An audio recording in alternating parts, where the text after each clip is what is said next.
तहसील सोहावा के नवाही इलाके खुबल ढूक इमाम बख्श के मिनी डैम में नहाते हुए एक 62 साला शख्स डूबकर जान बहक हो गया। इतला मिलते ही रेस्क्यू की टीमें फौरी तौर पर मौके पर पहुंच गईं, ताहुम मुतासिरा शख्स की जान ना बचाई जा सकी। तफसीलात अमदाद अहमद की रिपोर्ट में देखें। तहसील सोहावा के नवाही इलाके खब्बल ढोक इमाम बख्श मिनी डैम में ऐसा ही एक अफसोसनाक सानिया पेश आया, जहां एक शख्स नहाते हुए डूबकर जान बहक हो गया। पानी जिंदगी की अलामत जरूर है, मगर एहतियात न हो तो यही पानी पल भर में जिंदगी छीन लेता है।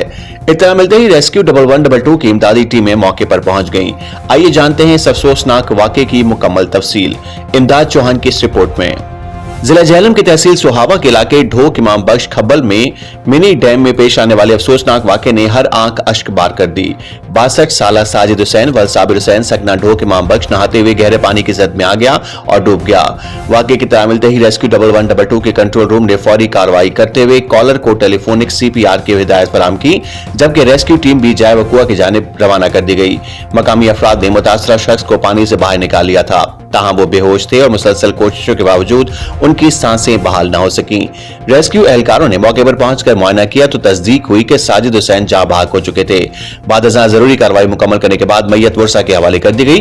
खानदानी जराये के मुताबिक मरहूम चौधरी आमिर के भाई थे। उनके अचानक इंतकाल की खबर पूरे इलाके में गम की लहर दौड़ा गई और अहले खाना समेत अजीज व अकारिब सोग में डूब गए। ये वाकया एक बार फिर उस हकीकत की याद दहानी है कि डैम, नहरें और गहरे पानी के मकामात इंतहाई खतरनाक साबित हो सकते हैं। शहरियों से अपील है कि नहाने या तफरीह के दौरान हिफाजती असूलों पर जरूर अमल करें, ताकि कीमती इंसानी जानों को ऐसे अलमनाक हादसात से महफूज रखा जा सके।